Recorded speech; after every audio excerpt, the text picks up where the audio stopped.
Gang,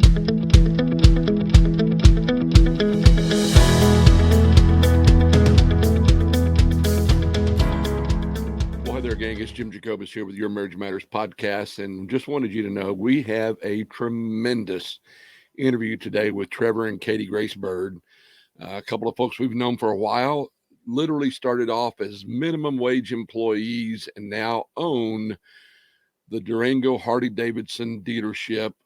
Great story, great profiles in courage, great information about what happens when a couple creates a shared vision, sticks together, and gets it done. This story is not without the challenges that they went through. They're very transparent about that. But what an amazing couple these guys are. You're going to enjoy this interview. By the way, if you have not already, do us a favor, subscribe down below to the podcast, subscribe to the YouTube channel, whichever you're watching this on or listening to it on, and join us. We'd really appreciate that. Give us a like. Let us know what you think. Thumbs up, thumbs down. Give us some comments. Without further ado, here's Trevor and Catie Grace Bird. Hey there, gang. It's Jim. And Christy. Jacobus with Your Marriage Matters, episode 132. And, gang, we have a real treat for you today. We restarted the podcast just a couple weeks ago, and we promised you that every month we were going to be interviewing somebody that would encourage you and challenge you that you'd love to hear from. And, babe, we are starting off at the top. The standard by which all of the others are going to be measured by. We're really excited to do this. So we're going to start off by introducing you guys to this couple. This is Trevor and Catie Bird. Hi, guys. Hi. Hey, guys. How's everything going? Going great. Happy Monday. Happy Monday to y'all. What's the temperature in Durango right now? I think It's it about got 40 something. Yeah, I got up into the 40s today. Kind of warm. Heat wave. Yeah. I hear that it's going to get a little cooler tonight, next couple of days. Yeah, it was 15 degrees when I got the kids in the car this morning to go to school. That was a little cool, but How long is it taking you to get used to that?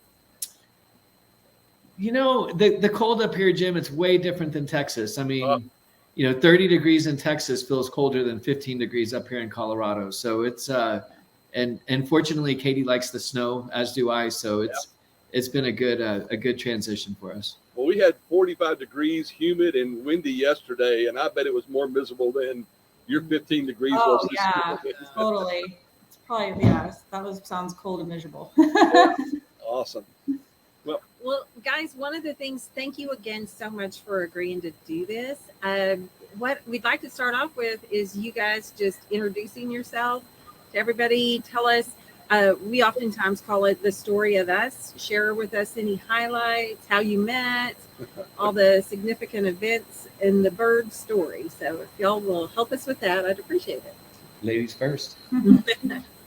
Okay, my name is Catie Bird, and I grew up in Houston, Texas, and I actually knew Jim when I was young. Had the honor of meeting him and becoming very close, good friends with his son, Jason, and whom I miss so much. Haven't seen in a long time. I hope he's doing well. But anyway, grew up in Houston, and when I went to college, I graduated high school and went to Texas State University in San Marcos. And my freshman year of college, I was 19. I joined a sorority. I was enjoying the whole college life, maybe a little too much. And Is that too much? a little bit, maybe. Enough to where my dad said if I don't bring my GPA up the second semester of my freshman year, that I'd be coming home. So I had to back up the fun for a while, but I got back on track. But anyway, the second semester is actually when I met Trevor. My sorority sister was dating a guy in San Antonio that I didn't know anything about, but she called me up one day and said, "Hey, my boyfriend and his partners are throwing this big party in San Antonio, and they need girls to come help promote it. They're going to pay us $50 and they're going to buy our drinks all night." So for me, I'm thinking, heck yeah, all I got to do is pass out flyers and I get $50 and free drinks. I'm there. Done deal. Yeah. So there's a group of about 5 of us girls, and we drove into San Antonio. We pulled in to the parking lot of Alamo City Harley Davidson, and we were in her bright red Mustang convertible, and we pulled in and we park, and I see from around the corner this guy walk up, and all I remember with seeing, like, the thing that stuck out to me the most was Trevor's smile. When he smiled, and he just has like this precious smile up, but his cheeks are just, I mean, I just thought he was so handsome, and it just blew me away and kind of stopped me in my tracks. Well, it's good for a guy to have that kind of a feature, isn't it? You just automatically just smile and everybody wilts. That's pretty cool. Yeah, he looks like his mom. He's got very good, very distinct features. And but he was just initially, I was attracted to him. But fast forward into the night as we're hanging out, and we're at this bar in San Antonio, passing out flyers, having a good time, and I'm visiting with my girlfriends, and I start looking around and I can't find Trevor. And I'm like, where did he go? And so I walk around and I find him sitting outside by himself on the patio, just kind of like staring into the night. So I went and sat next to him, and we just started talking, and he looked really sad. And we just visited for a while. And you want to jump in here? Yeah. So my business partners down in San Antonio, we were running a couple Harley Davidson dealerships for their family, and we had started we were licensed boxing promoters with the state of Texas, and we were doing big boxing events and throwing big concerts and stuff like that. And like Catie said, we would hire these girls from Texas State, because nobody wants a flyer from me, but you have a beautiful young lady out there that definitely seemed to engage a little bit more, so the formula seemed to work. I had actually been previously engaged. I'm a little bit older than Catie, and had just gotten out of a really tough relationship, and was definitely not looking to fall in love at the time. But I still remember that bright red Mustang pulling into the parking lot, and I remember seeing Catie step out and kind of thought, wow, who is that? And I guess the rest is history. Well, we had this talk on the back patio of this bar, and I just remember, I don't remember what we talked about, but I just remember it being such a deep intellectual conversation. And it was, I was blown away at just how good he was with words. I mean, he just really has a gift when it comes to connecting with people. But we were able to just sit there and talk with like no effort, and just had such a great conversation.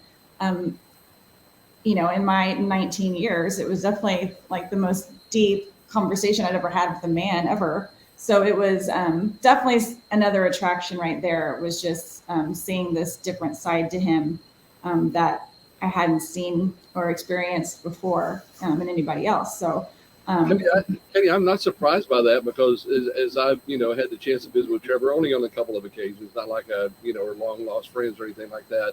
But Trevor, you don't seem to have many just superficial conversations, or I mean, you're a fun guy, I can tell that, but you've always been just kind of this deeper thinker, or are there stories we need to know about you we haven't heard yet? Or I don't know. I think she's giving me more credit than I deserve. I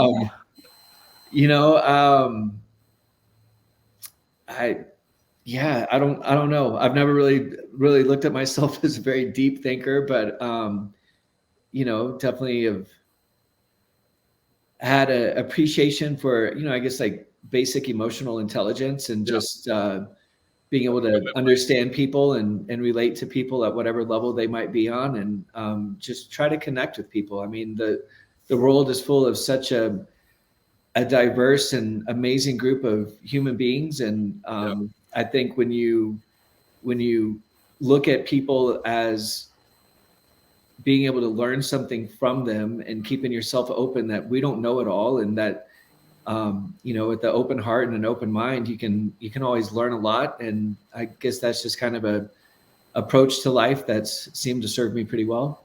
Yeah, I would agree with that. If you don't mind, ladies, I'm going to have to ask Trevor this question, because there'll be a lot of guys watching this want to know, Tell us how you got involved with Harley Davidson. I mean, Well, what a cool, iconic company to be a part of. I'll try to make the long story short. I went to school at TCU, and my sophomore year at TCU, my best friend's father owned Alamo City Harley Davidson, and he had a couple race teams, and he was spending a pretty considerable amount each year on his race teams. And he came to Rugger and I and said, "Hey guys, if you can go out and raise some sponsorship money for these race teams, I'll let you keep 20% of whatever you raise." And so we got together and formed our first ever LLC. I think I was maybe 20 years old, 19 or 20 when I did that. And we had some pretty good success. I mean, from local sponsors in the San Antonio market, the biggest sponsor we got was like M&M and Mars. And so it was really my first taste at true entrepreneurship outside of mowing lawns and selling cinnamon toothpicks in middle school and, you know, little things like that. It was the first time we made some quote unquote real money.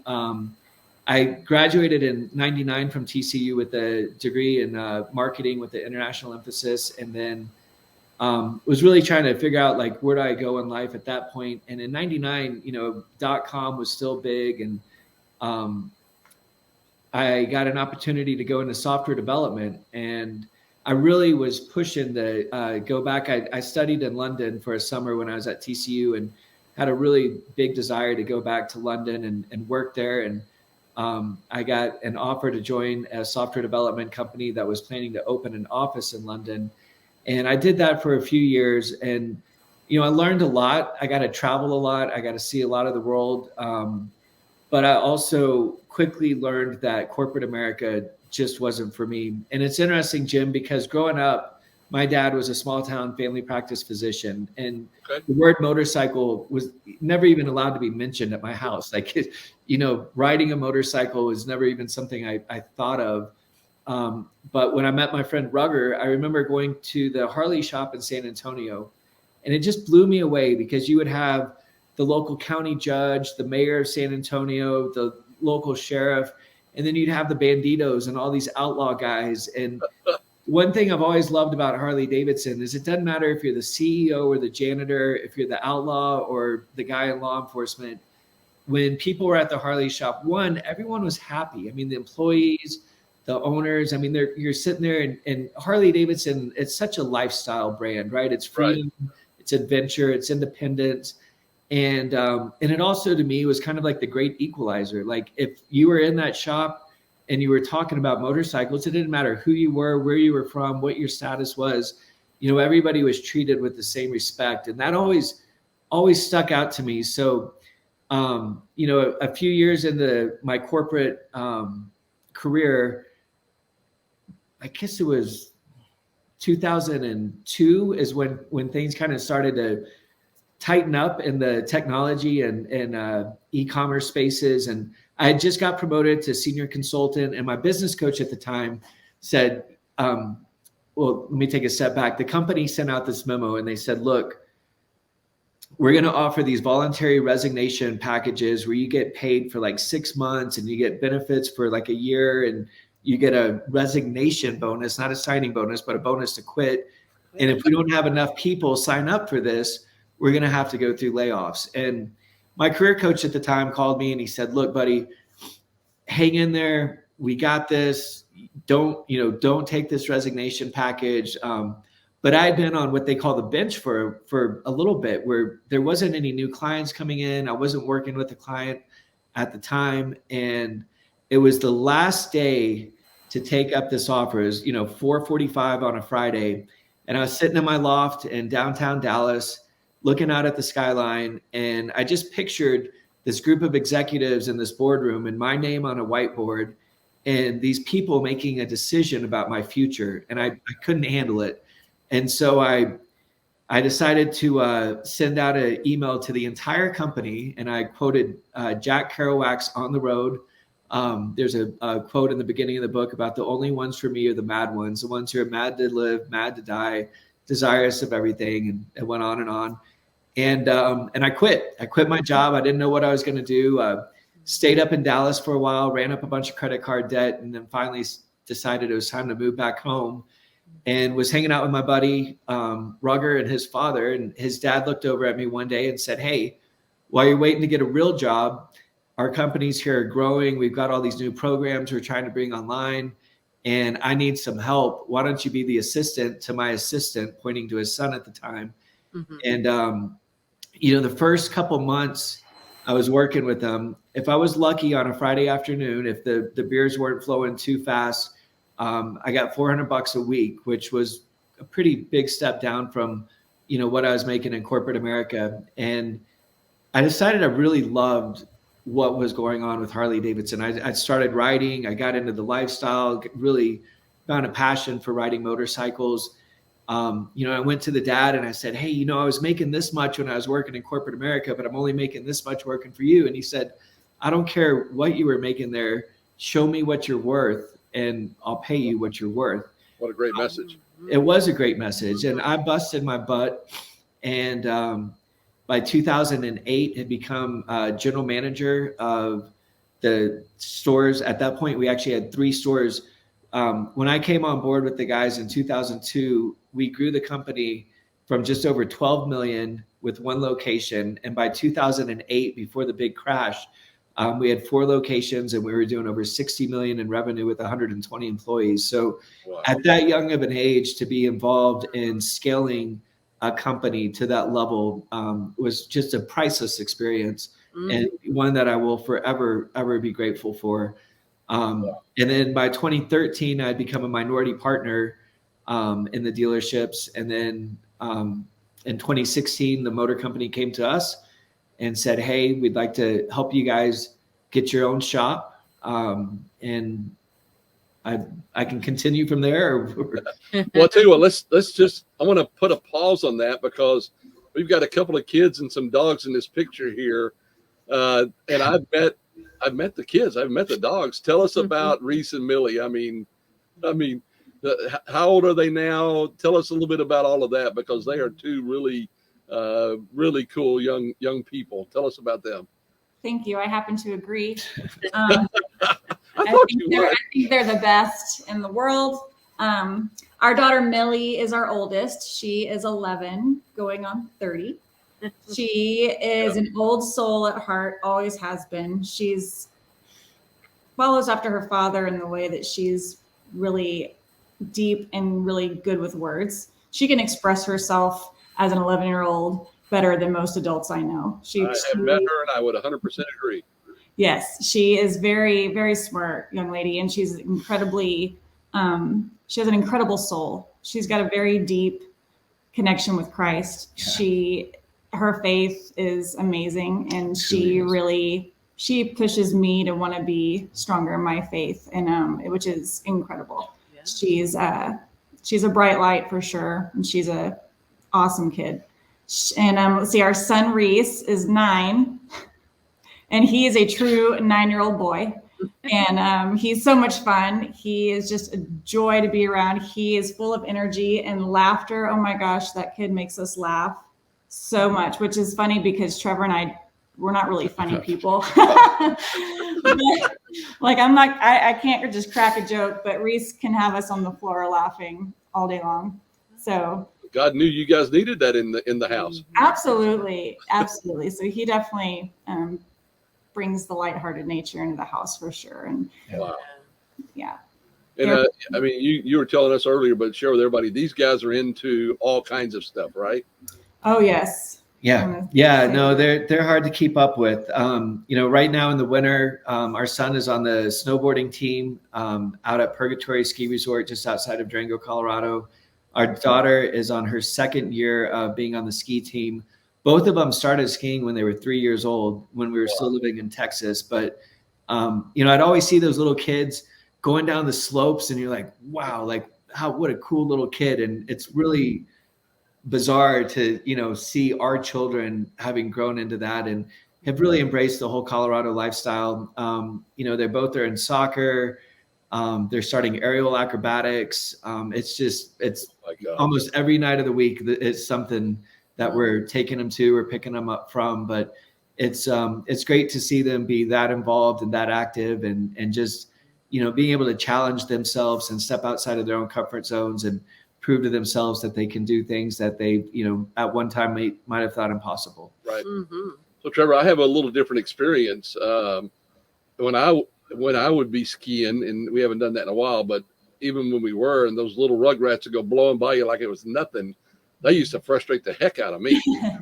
I mean, I wanted to bump them over and knock them down, but they were gone before I had a chance. There's still plenty of gyms like that out there on the mountain. Don't worry. Good. I'm glad to know somebody's taking my place. Yes. And for our Texas friends here, or anybody else that's not from somewhere like Colorado or has the snow, you guys have leagues and ski teams and stuff up there, like we have baseball teams and soccer teams down here, right? Yes.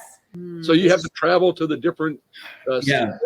And, the thing about Durango is we are close to nowhere. Yeah. I mean, it's, 5 hours to any major metropolitan city. But we did some traveling with Millie with the ski team last year. And Reese, this will be his first year with COVID.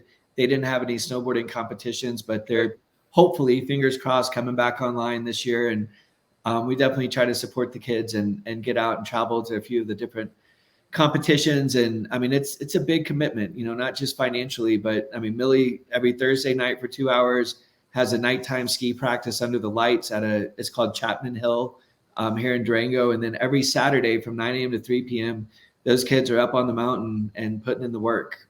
Wow. Interesting. So. Well, I don't imagine they suffer for any work ethic, knowing the two of you guys.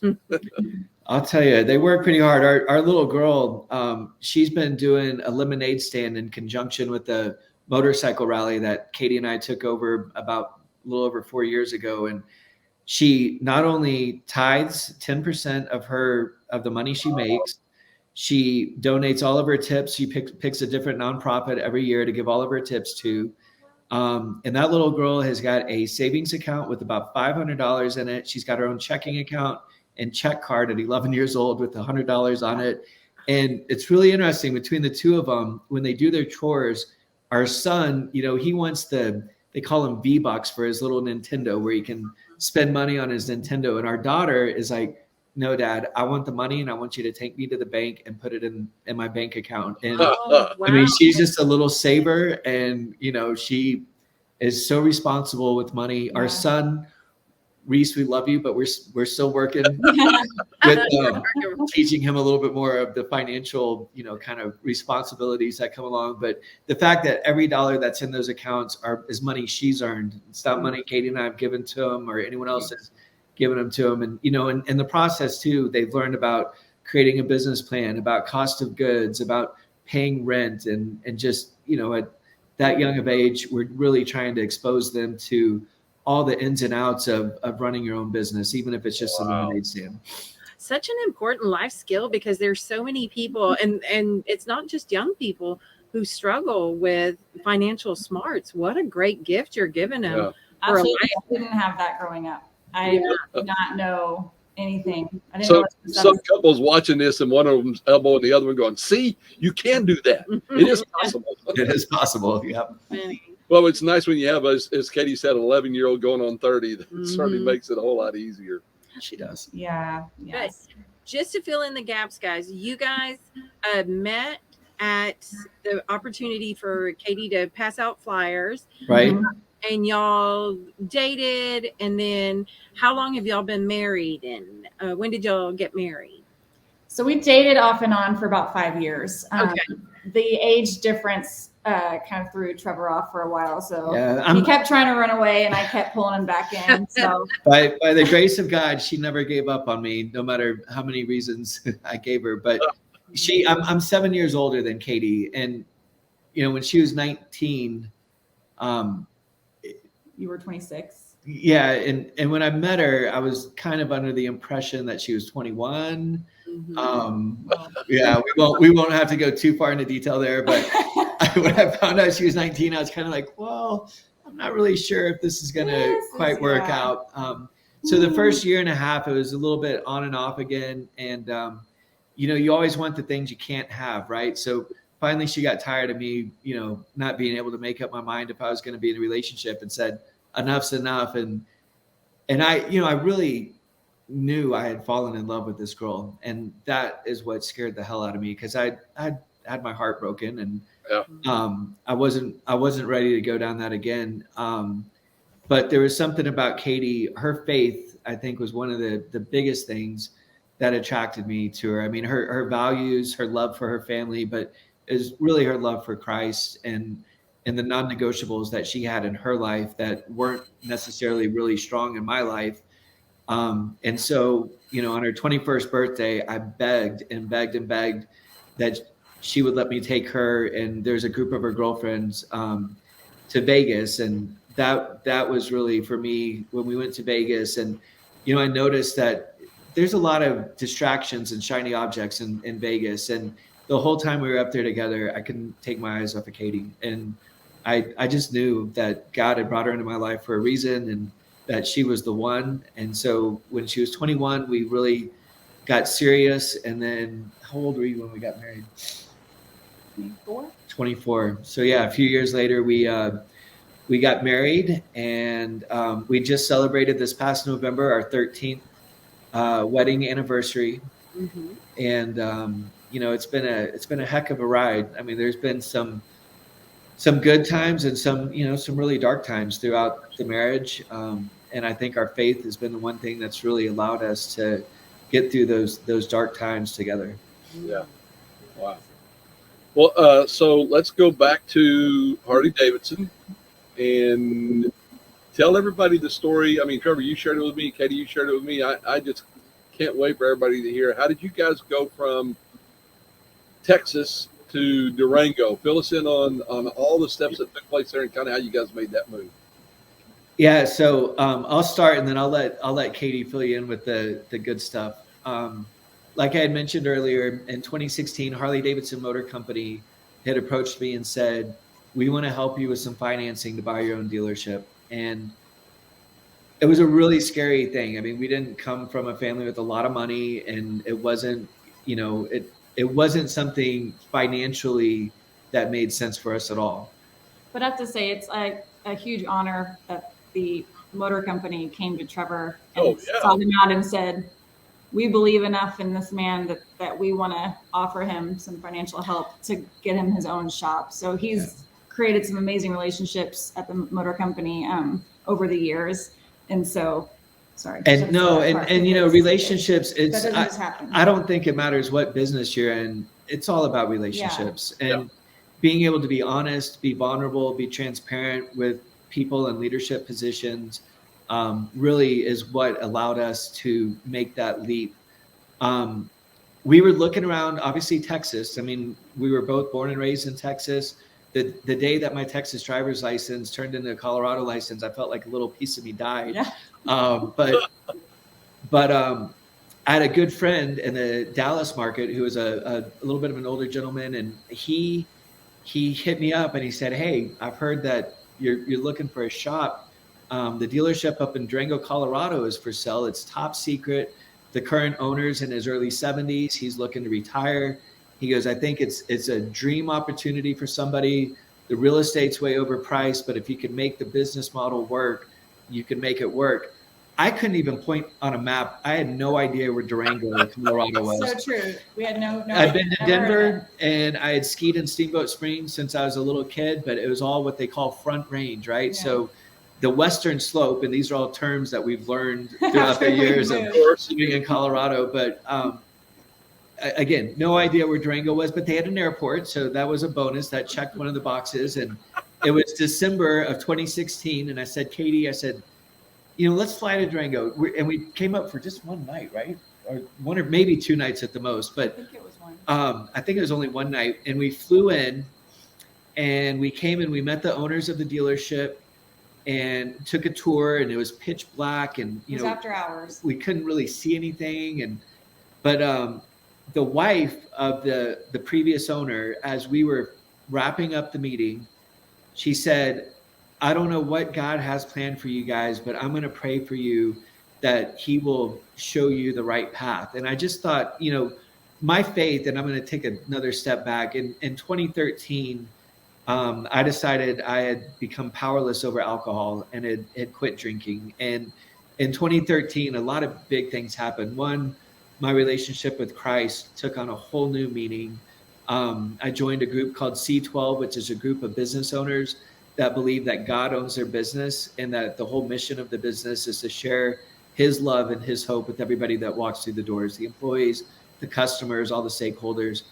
And so to hear the owner of Durango Harley Davidson's wife say that, it really was like, wow. And we went to downtown Durango that night. And if you've never been to Durango, Colorado, the downtown is so freaking charming.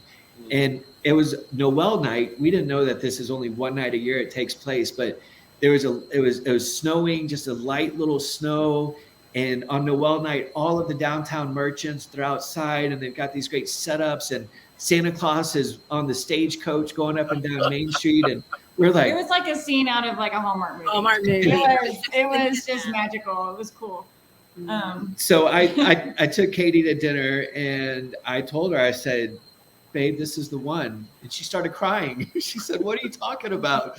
I have to intervene here now, because when we first started talking about getting our own dealership, we said, well, we want to stay in Texas. You know, obviously we're Texas people, and it just wasn't really working out. We couldn't really find a deal that made sense for us there. So I entertained Trevor by saying, okay, I'll go look at this Colorado dealership with you, thinking that, okay, this will be a nice getaway for the weekend without the kids. We'll go and, you know, have just a romantic little weekend in Colorado. Yep. So we kind of both went into it expecting that this wasn't going to be for us.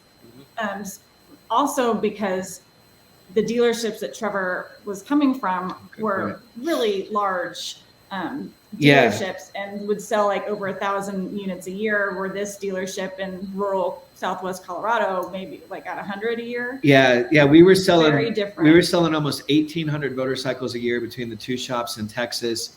In 2016, this dealership had only sold 123 motorcycles for the entire year. So it really didn't fit what we were looking at. But right. So that's what we just kind of decided, well, this already is not really what we're looking for. We're looking for something bigger. So, but we'll go and just have a weekend away and just go check it out anyway. So when we're sitting there at dinner and Trevor looks at me and says, he goes, I think this is where God's calling us. I just like paused, and then just the tears just started coming down and said, what?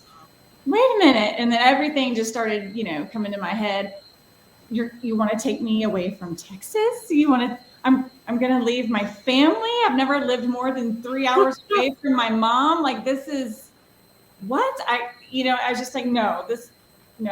And it was a interesting evening after that. We ended the dinner by agreeing that we would continue to pray about it together and figure out, like, we didn't have to make a decision right then. Let's go back home. We'll pray about it and we'll see, what comes of it. So fast forwarding a little bit, we went ahead with the letter of intent to buy the dealership. And then came the asset purchase agreement, which included a pretty significant amount of money for the escrow. So we had to go out and raise, a lot of capital just to be able to make this make sense and to be able to get the financing and everything else we needed to buy the dealership and the real estate. And when it came to the day where I had to sign the asset purchase agreement and put this 6-figure check into escrow, I thought, you know what, I'm not ready for this. There's too much risk involved. Like, I've got a great job here. I can just ride this out. I make good money. I can take care of my family. Like, I froze. I locked up and I went home and I told Catie, I said, I can't do it. We're not going to move forward with the deal. So, and my part of the story of this is that day before he came home and said that back up to that morning, Trevor had already left for work, and I had the kids in the car, and I'd already dropped Millie off. Millie was 4? Yeah, she was 5? 4. 5. She was 5. So I was dropping her off at her little Mother's Day out place.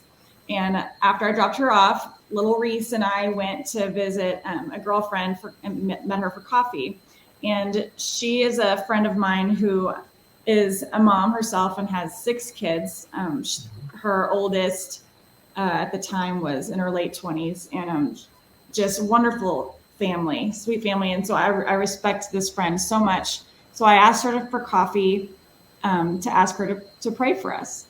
We sat and we visited, and I just said, her name's Margaret. And I said, Margaret, we are struggling here because I know that we're not meant to be right here where we are now. I know that God's calling us somewhere, but I'm just struggling and deciding if this is where he wants us to go. And I said, I just really could use some prayers. And so she prayed over me this beautiful prayer. I remember I cried a little bit. It was really moving. It was really sweet. So I left coffee with her just with this sense of renewal, and of peace. Like, okay, this is in God's hands, and I know that I'll know what I'm supposed to. And so I put little Reese in his car seat, and we're driving, and I'm going to drop him off at his Mother's Day out because he didn't go till later. And I pull up to the stop sign on this street, and it's the street right next to the Harley shop where Trevor currently worked in New Braunfels. And the truck in front of me at the stop sign, his whole back windshield said Denver Broncos, like huge on there. And I just kind of chuckled to myself, and I was like, okay, God, this is funny. Not taking anything seriously, I just kind of chuckled about it. And so I go, and then I drop Reese off, and then I'm driving back home, and I just have my playlist on shuffle and play. I think I had like over 1,000 songs, and just randomly this song comes on, and it's a really long worship song. So I'd never really listened to the whole thing, but at that moment, I turned it up and I just started listening, and it was that Hillsong United band that sang, and they were singing Oceans, and immediately the words just struck me. And the words, if you haven't heard it, the words are, Spirit, lead me where my trust is without borders. Take me deeper than I could ever go. Actually, I wrote it down because I have to say it, because the music is making me cry. It was beautiful. It did. Spirit, lead me where my trust is without borders. Let me walk upon the waters wherever you would call me. Take me deeper than my feet could ever wander, and my faith will be made stronger in the presence of my Savior. And I get chills when I read it now. And but I pull into my driveway, and I'm just sitting there listening to this song, to these words, and everything in this song is it is like God is yelling at me. Yeah, it just immediately I just start crying, and I'm listening to this beautiful song. And I'm just thinking, why am I so scared?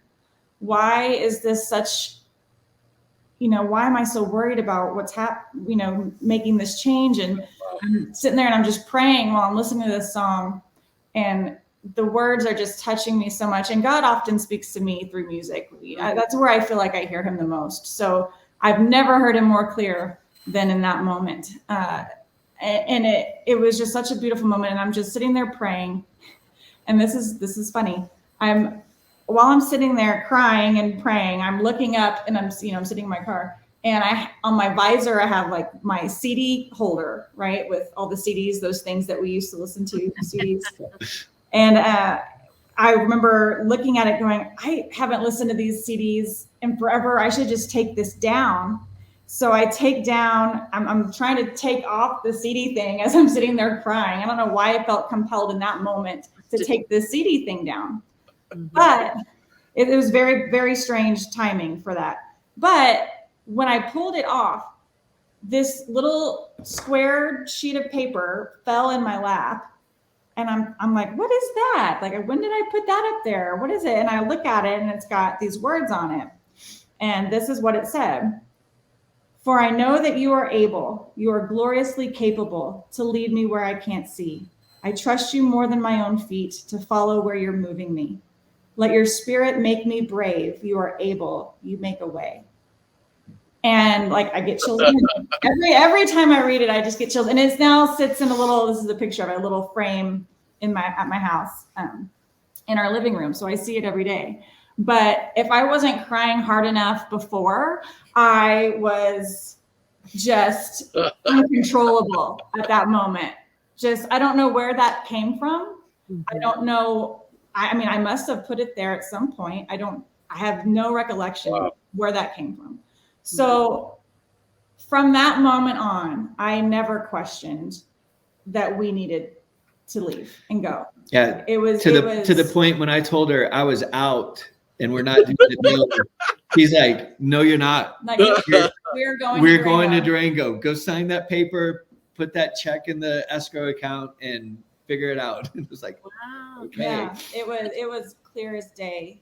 But you know what, guys, I think is so important about your story. I mean, it's got so many elements of great decision making where you had to come together as a team and make this really leap of faith, and you know, trusting in not only God but in each other to do this. So I love hearing that story. I think that's just awesome. So it sounds like y'all at one time, Trevor, it was all you, and then Catie, it was you. How did y'all get to the final, okay, we're doing this? When she said I have to do it. Oh, there you go. Okay. Totally understand. I mean, our faith, it's something that we really haven't been shy of. And, you know, like I shared earlier, in 2013, I had some pretty big life-changing events when it came to my battles with alcohol. And, you know, I never got in trouble. I never got a DWI, but I was killing myself with alcohol. And it was a pretty dark time in our marriage too.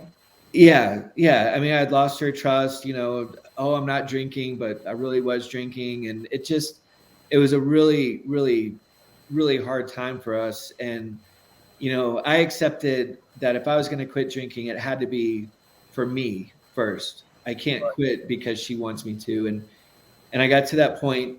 But, you know, a big part of it was I had this beautiful family that I was letting slip away for absolutely no reason at all. And it was a morning after a really difficult, we'd actually been up in Colorado, and it had been through a really difficult time. And I was in the shower and I fell to my knees and I cried out, God, I can't do this anymore. I don't know how to quit.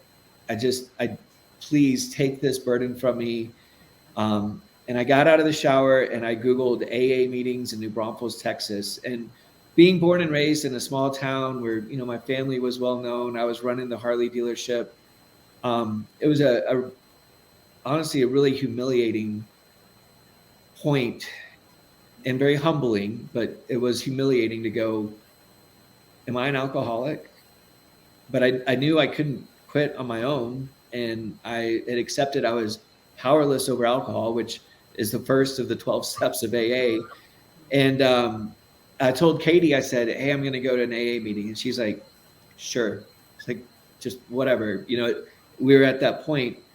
But by the grace of God, from that morning when I fell on my knees in the shower and asked for his help, I just actually, January 4th, it's been 9 years since I had a drink. And so we had been working from 2013 through 2016, really working on rebuilding our marriage and kind of, I mean, really building almost a new marriage. I actually, about a year into sobriety, I proposed to Catie a second time and surprised her after church. Her sister had helped me out and we got all of our families together and we were coming in. I had a new band made for her wedding ring. And as we were walking in from church, I got back down on one knee and I asked her to marry me again. And then we had a little ceremony in the backyard of our house. And so we really started fresh, and just the past is in the past. I'm not saying we need to ever forget it, but you know, we don't need to, learn from it and move forward. And so we had really had 3 years of rebuilding the trust in our marriage, rebuilding just the foundational building blocks of what a good and healthy marriage should look like. So when it came to my work in Texas, I think a good way to put it is we were unequally yoked. My values, my faith in the family I was working for, it was just different. And I'm not saying one's good, one's bad, one's better than the other. It was just different. And I knew it was an environment if I was going to maintain the path I had chosen of sobriety and being close to God and being a loving husband and a caring father, that I needed a change. I needed to be in an environment that supported the direction I wanted my life to go. And so, once we found Durango and Catie had become, had made the decision that we were for sure going to buy the dealership, it was really, I mean, I don't want to say it was easy, but we were on the same page at that point. Yeah. It was, I recognized that we needed a change, and it seemed like, excluding my God story, because that was the big aha moment, this is happening, but things just seemed to really line up really easily for us in terms of the deal and making things go forward. And it was something that I just didn't feel, if it wasn't meant to be, wouldn't be as easy as it was. And easy isn't the word, but no, but it really was. God just put incredible things in our place. Yeah. I mean, we were dealing with a big, one of those big banks on the real estate loan, and we were using an SBA loan, and the guy who was the loan officer was like, well, put this over here in this field. I'm like, but that's not really accurate. He's like, yeah, I know, but just, and I had met a banker in San Antonio, the Bank of San Antonio, and we had shared kind of a common faith journey. And when I met him, he had just rejoined the Catholic Church, and he was really intrigued with that C12 group. And his name's Alan. Alan and I had become really close friends, and we had already gotten to Durango. We were in Durango in kind of early mid-May of 2017, scheduled to close on June 20th, within like 30 days, 45 days. And I just had, this really gut instinct that there's something not right with the way I'm going about the real estate financing. And I called my friend Alan. I said, Alan, am I off? Am I missing something? He's like, no, it's called bank fraud. He's like, you're not missing anything. And then he said, well, why didn't you give me a chance to look at this deal? I said, Alan, because I want to do this on my own. I don't want any favors. And he said, Trevor, we're friends, but when it comes to my job, I don't do favors. I'm a banker. It either makes sense for the bank or it doesn't. Send me everything that you've sent the other bank and let me take a look at it. And I mean, God just, anytime we were up against a little bit of a barrier or a speed bump, I mean, God just blazed through it and just continued to put this reassurance that what we were doing was right and where we were going was where he wanted us to be. And, that faith, and it's hard to express it in words, the way that God cleared the path for us and made something that really felt so unattainable attainable. Yeah. I have a question for you guys. Trevor, you don't know this, my background, my father was an alcoholic, so I'm very in tune with a lot that goes on there. And I know that if that was something you were challenged with, that it was something you're both challenged with, destroys trust in the two of you, between each other. God pulls that back together. But what did you guys have to do to start trusting each other again? I mean, our faith causes us to trust each other, but can you share with anybody? Because we see so many couples that struggle with, for one reason or another, they just don't trust each other anymore. They don't believe in each other. What did you guys do to get that back? That's a great question. It took a lot of time. It took time, and Sure. It took for me, I think what happened is it was really tough at first because Trevor, after he quit drinking, was a very different person. Not necessarily a very nice person. He was still struggling to be sober, and there was a lot of tension and a lot of fighting, and it was really difficult for a long time for us to find this new peace and this new happiness without alcohol. And so through that was really a difficult time for me because I wanted him to be sober, but at the same time, I wanted him to be happy, and it wasn't there. But Trevor also was committed to being sober, and he put in the work when it came to going to his AA meetings. But I saw his faith growing a lot, And Trevor's always been a faithful man, and this was a totally different side that I was seeing. And so by seeing his actions and his determination to want to be better, that kind of started to tear down my walls a little. But also, he's never made me feel like I was ever unloved or or disrespected or unappreciated. He's always told me he loves me. I mean, every day this man is, Mr. Lovey-dovey over here. I'm very lucky, but he always makes me feel loved. Even when we're fighting and things are hard, he's never pulled that away. He's never taken that away. And he's always been 100% committed to me. I mean, it was the threat of the fact that, I was going to leave if something didn't change. And that I think is what made him, that was his breakdown. So realizing that he could lose me and the kids, that's what helped turn it around. And I think he's always been committed to me and our family. And that's never been something that I've questioned. And Jim, I think, another thing is not being so proud to say that you don't need help from other people. And I'm not just talking personally with alcoholism, but, Catie and I still go to a marriage counselor. And I'll tell you, the last couple of years of our marriage, like, I feel so freaking blessed. I mean, we still have our ups and downs, but it has been amazing. I mean, it's just, my heart breaks when I hear people say, oh, once you get married, it's all over. The intimacy goes downhill, all of that. And, even with us being in such a good place today, we still go see a marriage counselor. And I'll tell you, if you don't do that as a couple, you're missing out, because when your marriage is in a healthy place of trust and respect, and there's no jealousy and there's no deceit, and you can go see somebody and talk about how can we make this even better.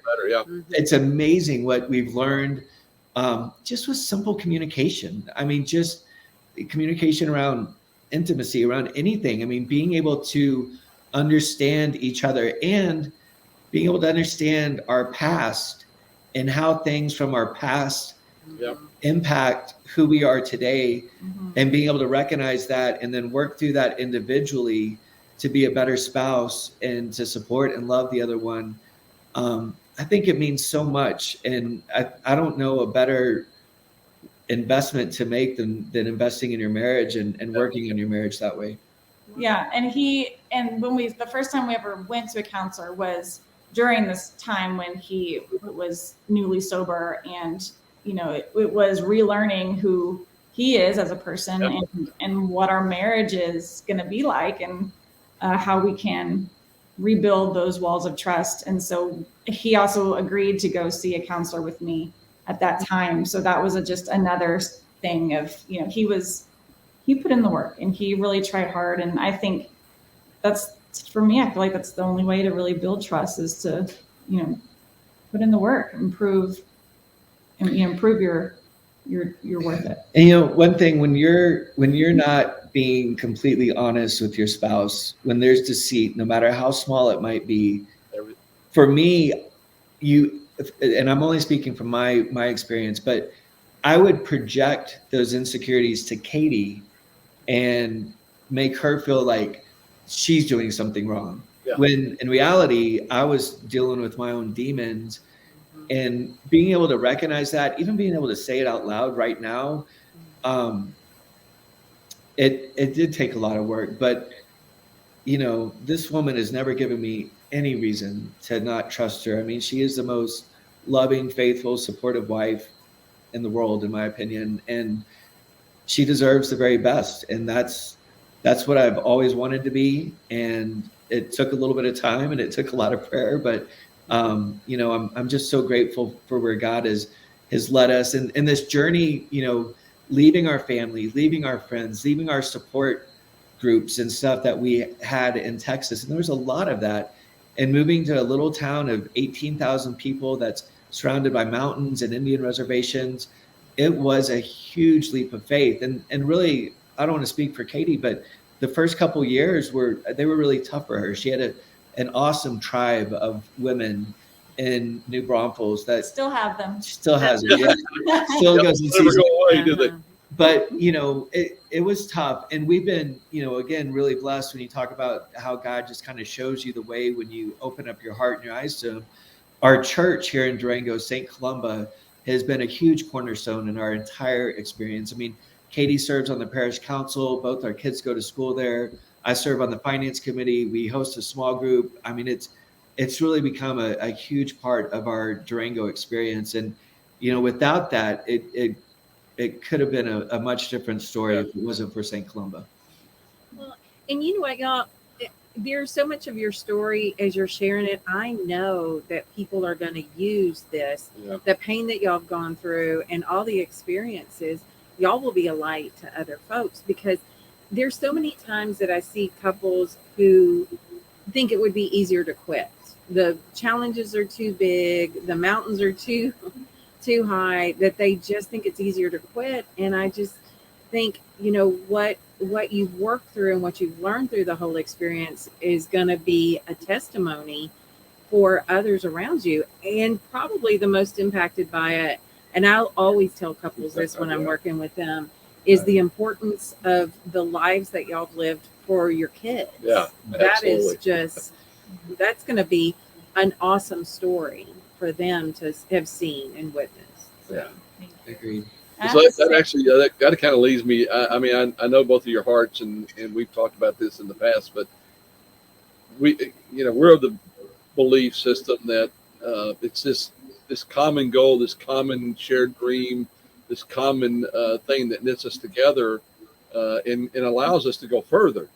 And so, where do you guys see this going? How do you guys see this impacting? Reese and Millie, how do you see it impacting your employees? I know some of those stories already. Mm-hmm. How do you see that impacting your community? And where do you guys go from here? Where do you see is the next step for y'all?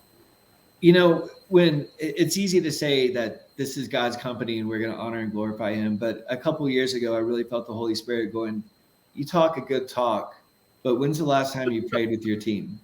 And we became very intentional about opening every one of our meetings with a prayer, and we let our team know, like, look, no, we love you, period. Like, I'm not here to judge anybody, whatever you believe, whatever you don't believe, whatever lifestyle you live, none of that matters. We love you. Our faith is important. Christ loves you, and you don't have to participate in this prayer, but it's important to us. So we're going to start the meeting with the prayer. And it's so amazing.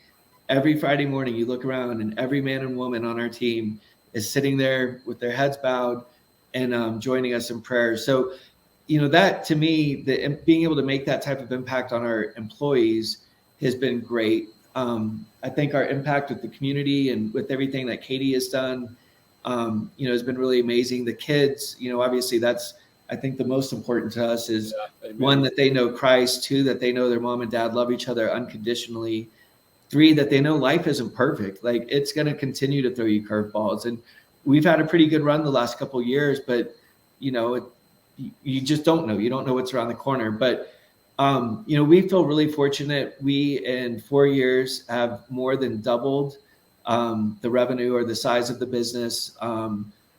We have built a very successful business up here, and it has allowed us an opportunity to invest in our employees, to give back to the community in multiple ways. And we are definitely talking with Harley Davidson about what's next. And we've had some pretty neat opportunities come our way in the last year that we have passed on. Because we just knew it wasn't right. And sometimes that pride and ego, it's really quick to get in the way of making good, sound decisions. But that's what I love about Catie. She said that the Holy Spirit talks to her through music. Well, the Holy Spirit talks to me through her most of the time.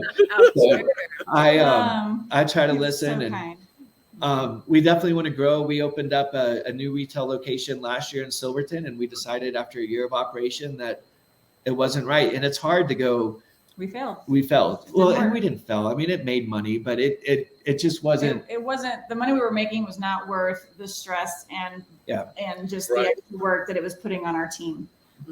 But you to learn keep so going. much, you know. I mean, I've learned way more through my failures in life than I ever have through my Absolutely. successes.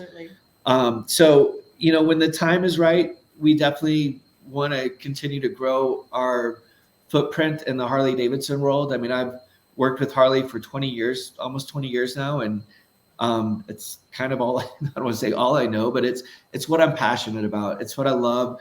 Catie, she wasn't supposed to be really active in the business when we moved up here. That wasn't part of the plan that she would work full time. But after about 2 weeks, I came home one evening and I was like, I can't do this on my own. Like, I need your help. So she immediately jumped in and has helped with all of our marketing, all of the merchandising, community outreach, public relations. And, you know, I think with married couples working together, it's probably going to go one of two ways. It's either going to be a complete disaster or it's going to make your marriage stronger. And we've been really lucky that it's made our marriage that much stronger. I mean, she comes to a meeting. We have a weekly meeting and she comes in with an agenda and, hey, we're not going to talk about personal stuff. We're not going to talk about the kids. I've got these 5 items on the agenda. I need you to give me some answers, some direction. Let's get to work. And I think, you know, as the kids are getting into their early teenage years pretty quick here, I feel Catie's got the desire to be able to be more available to them. So I know she wants to stay on in a leadership role and continue to help be there to nurture the staff and lead the team. And we're, you know, working on really developing great leadership here at Durango Harley Davidson. So when the right opportunity comes up, that maybe we can add a second or third or who knows how many locations to the portfolio. Yeah, that's amazing. Well, so with all of that, I don't know where you picked the answer out here, but Catie, what advice would you give to a woman, a wife, a business woman out there? Trevor, how about for the guys or the dads? And how about any advice that you guys might give somebody as a couple? As a mom, wife, and a working mom and working wife, I do have a little bit of advice, and it's stuff that I've learned since I've been here working full time and trying to balance everything is learn when to say no. Let your no be no and your yes be yes. And because it's so easy to want, I think as mothers, a lot of us feel like we want to take care of everybody and we want to make sure everyone's happy and don't want to disappoint anyone. So when we're asked to join this board or help with this project and be in the PTA and, you know, all of this kind of stuff, it's all things I want to do. I want to say yes to it all and be as involved as I can. But doing that, I quickly learned it's too much. I'm not able to then focus on my own mental and physical health by being so overwhelmed and busy. My kids are, you know, will suffer by not having the time that they need with me. And then I just start fighting with Trevor, you know, so it's kind of like you gotta, you know, really decipher what it is that you want, you know, and then be able to say yes to those things that are truly meaningful for you, that you have time for, and say no to the things that are just, you know, not on the top 5 list. So I would say definitely just being firm in what it is that you want to do. And also taking time for yourself. It's something I still struggle with right now, is being able to take time for myself to go work out. That's what I'm really missing right now. But the things that used to really kind of take stress away, whether it's working out or getting a facial or a massage or just taking a walk, you know, anything that makes you happy and feel good, make sure you make time for that. Because if you're not good for yourself, you can't be good to those you love and your team and others. So those are probably the 2 biggest things that I've learned since we moved up here and starting this new journey together. That's probably my biggest advice as a mom. Yeah, those are great lessons. Yeah. Trevor, how about you? You know, follow your heart and be willing to take risk, be willing to fail. If you're going to go down in flames. And not on a bike, please. Not on a motorcycle. just, if you're in a situation that isn't healthy for yourself, quit making excuses. Amen. Change. You can change. And it's scary. It is scary as hell to pack everything up. And then the other thing is, it's not about the money. When we moved up here, we were, the first 2 years, we were making probably 20% of what I was making in Texas, like to the point that I was like, are we going to still be able to like make our mortgage payment every month? It was, the first 2 years of starting your own business was scary, but I think if you follow your heart, if you do what you love, be faithful in life, be faithful to yourself, be faithful to Christ, be faithful to your spouse, and just realize that when you do what you love, the success financially, all of that, it will follow. And, we're 4 years in and I'm just really grateful. We're doing things I never could have dreamed of. And none of that would have happened if we wouldn't have taken the risk to step out and God calls you to go out to the deep, right? He says, go out into the deep. And so that's where we're at. Oh, wow. How about for a couple listening out there? Christy and I've been doing this a while, and I can tell you that you guys have said a dozen things that are going to prick somebody's heart, are going to get their attention. I don't know how you would narrow it down, but from the two of you to anybody that might be watching this, what would you tell them as a couple that they need to date your wife? Date your wife. And I mean that. Like, you've got to be intentional. As busy as we are, every year I make sure that Catie and I have 2 little retreats to be able to get away with just the 2 of us without the kids. And I haven't been great about it lately, but plan a date night, have a servant heart when it comes to your wife, put her first, love her, care for her, bring her flowers just because, not because you screwed up and did something and you are trying to make up for it. Date your wife and love her unconditionally. Yeah. Oh, so good. He's very good at all that. But I think, did you ask, was the question advice for couples that work together or just couples in general? I think couples in general. I think y'all have a unique perspective because you do work together, but just advice for couples in general, I think. Yeah. Okay. Well, I just, everything he said is we have to put each other first. And he does it a lot better than I do. But dates are great. We flirt with each other all the time too. It's easier for us because we work together all day, so we're together all the time. So we could just be like passing each other on the showroom floor, and I'll wink at them, or just little things like that. It's kind of fun. But trying to keep that playfulness in your marriage, I think, is important. It's so easy to get caught up in the routine and the day-to-day things that have to get done, and calendars and everything that just keeps life going. So being able to have fun and be playful is super important, and laugh together. So I've got some really good news for you. All right. Okay. You can still be doing that 30 years from now. Trust us. Good. I hope so. You absolutely can still be doing that 30 plus years from now. And again, to still be like kids and still be like newly dating and newlyweds and everything. Just pray to God that we never lose that playfulness with each other and that joy that we had when we first met.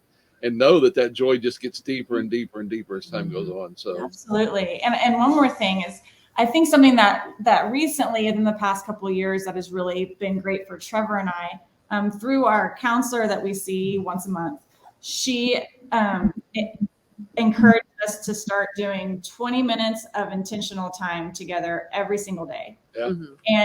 And we're not perfect at it. We actually haven't done it in a while. We need to get back on it. But when we're consistent with it, it's amazing how much closer and more connected we are. Mm-hmm. So even though, yes, there are days we are together all day long, and then I go get the kids and we're running around and things get busy and it's crazy. And sometimes, don't get your feelings hurt, I'm like, oh, I really don't want to sit and talk for 20 minutes. But then we do, and we start visiting, and then the conversation just starts flowing, and then it's wonderful, you know. And it is such a great way, even if you're so close that you're together all the time. There's so many things to talk about, and there's lots of great tools out there to help spark conversation too. Without a doubt. There's different types of question cards that you can get, and we've done that too. Because sometimes you're sitting there and it's like, I don't even know what to talk about. But there's so many ways that you can spark conversation just to get an idea of how your spouse is doing right now. You know, check in mentally. How are you feeling today? How was, tell me something that was great and something that wasn't so great in your day. And those are great ways to start the conversation and just connect as a couple outside of work and outside of the kids and all of those things. And it is amazing when we are consistent and we're doing that. We are on the same page, and we just all over the map doing better.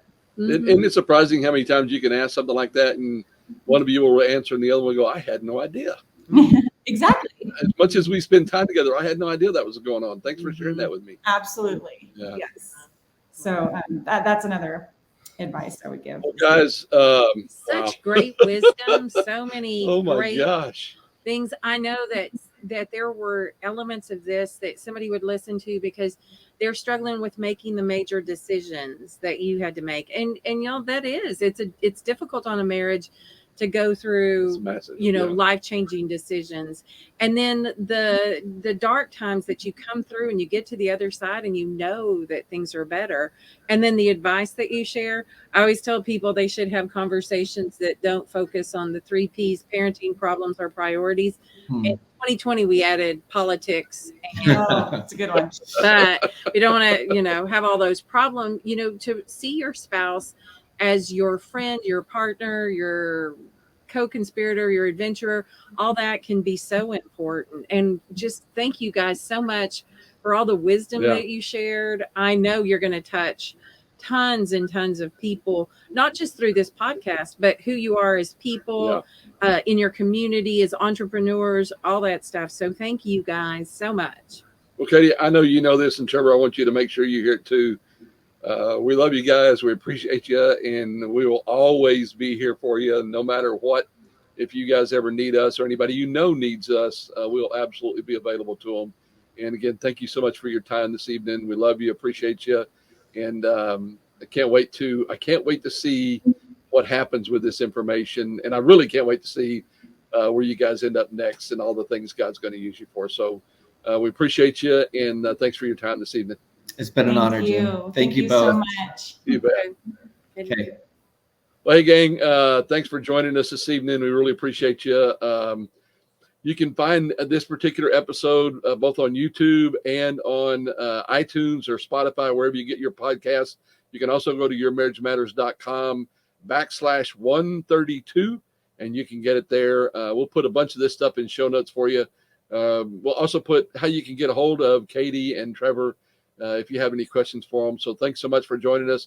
We love you and appreciate you as well. And know that if there's anything we can ever do for you, we'd be glad to do it. So take care, gang. Have a good evening.